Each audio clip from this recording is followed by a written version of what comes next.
Greetings, Arsenal Future Rights. How you doing? I hope everything's alright and everything. Yeah. Just a bit of a review of the match against Nottingham Forest. We won obviously 3-0. You should know by now. It's been all over the place on Match Today, the TV, on Sky, the papers, the tabloids, everywhere. Just a quick review. I mean, pretty straightforward when we had to win this game because, Liverpool keep winning. I know we played before Liverpool. Obviously, Liverpool played yesterday, on Sunday, sorry. And they won 3-2 at Southampton. I was hoping that Southampton could have won that, could have held on. They were losing and they came back to leading 2-1. But Liverpool always get a touch of luck. I always call it, they're a big club, they're a massive club, they're one of the most successful clubs in the world. And probably the most successful club in this country, even though Man United are a bit bigger than them because they've got more of a global fan base. But I think Liverpool won the most trophies in this country. Just Man United. I think they picked Man United. They just picked Man United. Man United are just down in second and they're on top. But they always get the rub of the green. But they've got to be there to take the chances. And most Salah's normally there to take the chances. And he scored a very good goal to equalise. When I say good goal from a scrappy point of view, if you can have it like that. But he's always in the right place at the right time. And then they got a penalty towards the end. And Liverpool were very good. When they're losing, they're probably at their best as well sometimes. I'm going to do a post soon about Arne Slot and about Mikel Arteta. And I'm telling you, if Arne Slot just comes to England and wins it straight away and Arteta's still there, I'm going to lose it, because that shouldn't be allowed to happen. But anyway, we'll talk about that another time. So they won 3-2, but our game was 3-0 the day before at the Emirates. Martin Odegaard was balling. A lot of our players were playing really well that day. But I don't really look at that game as much because Nottingham Forest, so not a bad side, but not a great side. It's not like we're playing against Liverpool, Man City. I know that Man City are going through a poor, wretched form. Or okay, then it's not like we're playing against Bayern Munich or someone like Real Madrid, or an Inter Milan. We're playing against an ordinary side, mid-table at best. And we won 3-0, and as usual, Saka scored the first goal. He normally gets things rolling at the Emirates. A lot of people have been saying this lately, and it's so true. He scored the first goal after about 15 minutes. Very good strike from the edge of the box. And then we went 2-0 up. The second goal, of course, was scored by Thomas Partey, who came off the bench. He didn't start the match. It was Jorginho was starting the match, and he came off the bench and scored a wonderful second goal. Probably the best goal of the bunch. Mind you, Saka's goal was pretty special as well. That made it 2-0. He came on, he was playing really, really well. I spoke to somebody who went to watch the match. I didn't go to the match. And he told me that Thomas Partey, when he came off the bench in the second half, he was balling. So, very good to hear that. And of course, the young star that the guy we can't keep, the boy, I should have said the boy we can't stop talking about, Efan Ranieri scored Sterling set him up, he scored a third goal, but I heard when he came on as well, he was running at the Forest defenders, taking them on, beating them, getting shots away.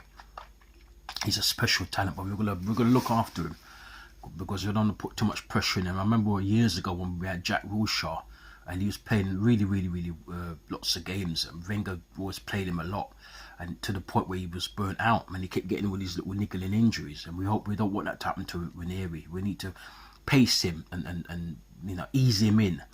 And maybe in 2 or 3 years' time, he might be starting for us. But I think between now and then, you won't see him starting many games for us. You start maybe in the Carabao Cup.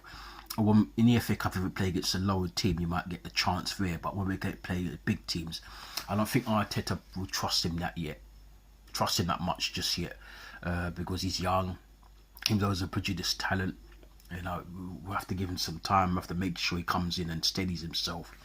You've got to know how to handle kids. I know that Barcelona have got Yamal, and he's the same age as Ranieri.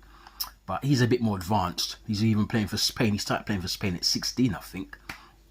And I think he started playing for Barcelona, if I'm not mistaken, at 15. So he's a little bit more advanced. He's special. He's a bit like Messi. They're, if you can call it, for want of a better term, they're like extraterrestrials. They're like not normal. But when he made his debut for us, if I'm not mistaken, I think he was 15 as well. Yeah, I remember he made his debut against against Brentford a couple of seasons ago. The season where we should have won the league, he played away to Brentford and he made his debut at 15. I think he made the record, the youngest player ever to play in the Premier League, 15 years. So he started at that age as well, but I don't think he has that development the same as Lamel. But so he doesn't have that he hasn't put that level of development just yet, and he's got to go through a lot of things. He's got to learn, and he's got a lot of people around him who could teach him. A lot of people in the squad, the likes of Jorginho and those guys, Thomas Partey, who are much older and could help him to bring him through. And I'm sure there's other people at the club, and we've got our legends who come there, like Ian Wright and those guys will talk to him, Tony Adams and those guys. So we're very, very fortunate, but let's hope that he becomes one of those great players for us, and I'm hoping that he will do that for us and become a very, very great player for Arsenal. So that's about it really. No significant. I think we got a few bookings, but no one I don't think suspended. No sendings off, and Forest didn't offer much. Hudson-Odoi had a quiet game, I heard, and it was a pretty. They didn't do much going for. They didn't even have any shots on target. So we Saliba and Gabriel done really well, and I heard that Yerin Timber played really well as well. Probably the pick of our bunch, along with the captain Odegaard. So we'll play West Ham at the weekend. I think we're playing Saturday at 5:30. It's an evening kickoff. So I'm hoping that we can go to West Ham. We won there 6-0 last season, so I'm hoping we can go there on Saturday evening, and I'm not expecting another 6-0. West Ham beat Newcastle 2-0 last night at St James's, so I'm hoping that we can play.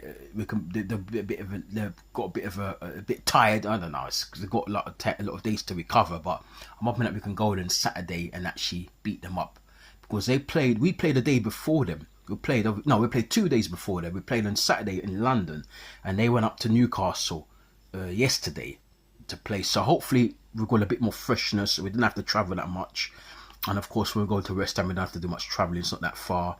They had to come all the way back down from the northeast, and after playing 2 days after us. So I'm hoping that our fresher legs, mind you, then again we're playing tonight against Sporting Lisbon.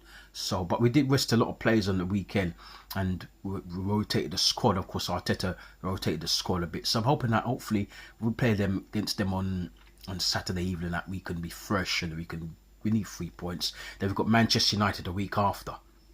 I was hoping to go to that game, and if I'm going to that game, I'm going to wait and see what happens. If I'm going to that game, I'll let you guys know, and I'll do a bit of a fan cam, a bit of a video and stuff. I might even try to speak to a couple of fans and post it up on this channel here. Don't forget to keep subscribing to Ask the Future. Ask the Future. The link is always there. Keep subscribing, keep sharing our videos. Tell a friend to tell a friend. Spread the news, please. The subscribers are going up a bit, and the views are going up a bit, certainly. So we thank you so much for that. But we want more. We want to go to that next level. But we've got lots of things to do to the channel. I know I keep saying it, but it takes time. It takes money. It takes perseverance. So we're going to get there. And hopefully this time next year, God willing, the channel will be really, really up and running properly. So you take care of yourselves. And if you're going to the match tonight, I'm going to do a review for that match, or preview for that match, sorry, later on. So I'll say from now, if you're going to the match against Sporting Lisbon away, look after yourselves, keep warm, take care, and my tongue again. Speak to you soon. Adios. Bye-bye. Take care.